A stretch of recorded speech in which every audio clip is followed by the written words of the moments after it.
Nós vamos saudar a Márcia Scherer. A Márcia, como eu já disse, né, é secretária-geral do Sindilojas de Montenegro e também colaboradora do asilo, a Sociedade de Abrigo dos Pontos Pobres. Márcia, boa noite e uma satisfação ter você aqui conosco, nosso Varrendo a Redação. Boa noite, doutor Marcos, boa noite a todos. É com grande satisfação e com um imenso prazer que eu recebo o convite e vou tentar ajudar a contento, dar algumas informações maiores que talvez a população não tenha conhecimento. Estou à inteira disposição para responder as perguntas que achar conveniente. Primeiro, quero só ressaltar que é um pouquinho pretensioso dizer no início que eu sou muito importante no asilo, ou talvez a mais importante. Só gostaria de frisar que todos têm a sua importância. Agradeço muito a relevância, mas todos lá têm a sua extrema importância, sem qualquer exceção, inclusive o senhor Dr. Marcos, por ser o nosso contabilista e jurídico. E não esquecendo da nossa presidente, Leonore Wagner, né, que muitos anos se dedica por aquela casa, sem dúvida nenhuma. E sem ela não existiria provavelmente a Sociedade Abrigo. Sem a menor dúvida. Mais conhecido como Recanto das Vovós. Fica aqui nosso reconhecimento para a Leonor, um grande abraço para ela, para o Jorge, né, e para todos aqueles que colaboram, os funcionários, né, que colaboram com a manutenção daquela casa, a sociedade toda, sim, né? O município de Montenegro, que vem fazendo há muito tempo já isso,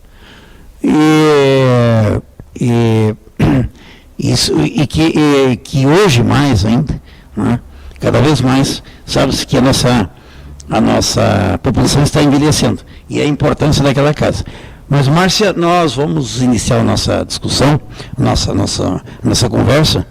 Uma coisa muito importante que hoje está acontecendo em Montenegro, que é esta questão que trata da convenção coletiva dos empregados do comércio, essa classe importantíssima para a nossa comunidade, né, com o Sindilojas. E explicando para vocês que a convenção coletiva é aquele acordo que se faz entre sindicatos, dois sindicatos, estabelecendo normas de convivência da relação de trabalho. Ali diz qual é o piso da categoria, ali diz como é que pode ser trabalhado, a compensação de horas, banco de horas, auxílios, né?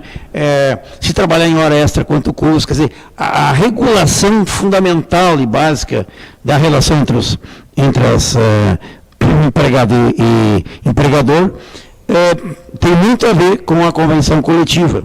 E essa convenção coletiva, a Márcia é uma das pessoas que mais se envolve nesse assunto, e esta semana o sindicato em assembleia definiu que, entendendo que a classe patronal não teria aceito as suas reivindicações, pretende buscar em juízo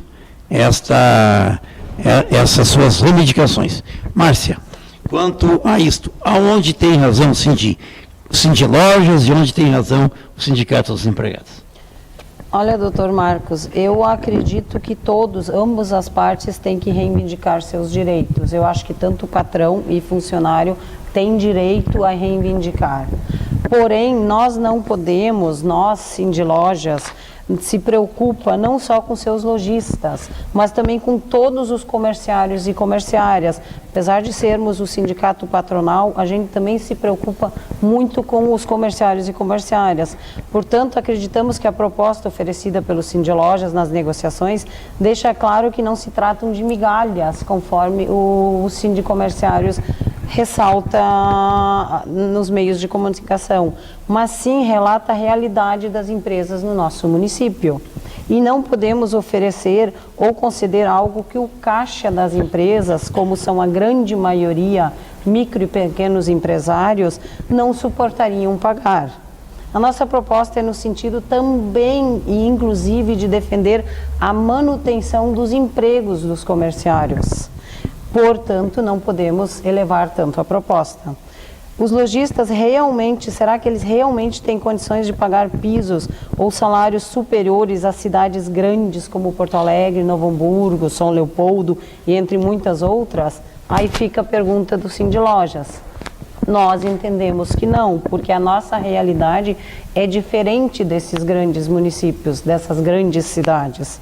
Pois é o que está acontecendo e todos nós, tanto empresários e comerciários, sabem que isso não é viável, pois temos que ser justos com ambos.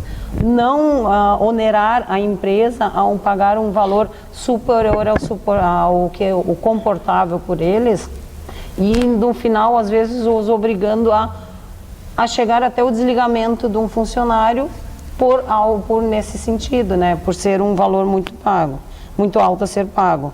Então, ressaltamos mais uma vez que os interesses do Sindlojas são única e exclusivamente na defesa dos interesses mútuos. Queremos deixar novamente claro que as negociações coletivas com o Sindlojas continuam abertas, mas reforçando mais uma vez que devem ser justas e condizentes com a realidade de todos.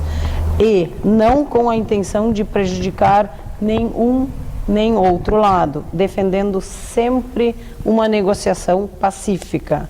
Inclusive, estamos aguardando a manifestação do Sindicomerciários, apesar deles terem deixado claro que eles não aceitaram a nossa proposta e ingressariam via Justiça do Trabalho para provar seus direitos, mas nós acreditamos que ainda temos como negociar, porque eles, em nossa última reunião, nem quiseram ouvir a nossa proposta.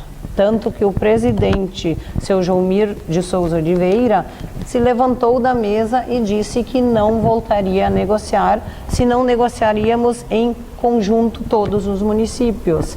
E nós, Sindlojas, juntamente com a Federação do Comércio, acredita que as negociações devem ser separadamente, porque são realidades de municípios diferentes. Então, eu acredito que não seja nenhuma exigência muito difícil de ser entendida ou aceita por nós feita, né?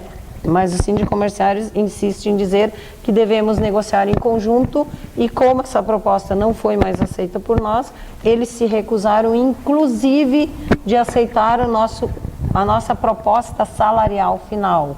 Estão divulgando na mídia, no Face, na internet, em jornais deles, a nossa penúltima proposta. Eles nem chegaram a ouvir a nossa última.